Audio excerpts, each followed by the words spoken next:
அஸ்ஸலாமு அலைக்கும் வரஹமத்துல்லாஹி வபரகாத்தஹு. இன்றைய ஹதீஸ்.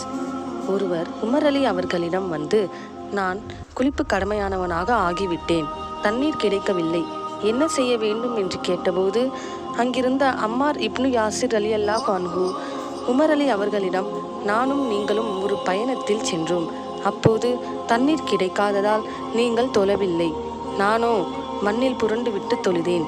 இந்நிகழ்ச்சியை நபி ஸல்லல்லாஹு அலைஹி வஸல்லம் அவர்களிடம் நான் சொன்னபோது, நபி ஸல்லல்லாஹு அலைஹி வஸல்லம் அவர்கள் தங்களின் 2 கைகளையும் தரையில் அடித்து அவற்றில் ஊதிவிட்டு அவ்விரு கைகளால் தங்களின் முகத்தையும் 2 முன் கைகளையும் தடவி காண்பித்து, இவ்வாறு செய்திருந்தால் அது உனக்கு போதுமானதாக இருந்தது என கூறிய சம்பவம் உங்களுக்கு நினைவில்லையா என்று கேட்டார்கள் என அப்துர் ரஹ்மான் அப்சார் ரலியல்லாஹு அன்ஹு கூறினார்.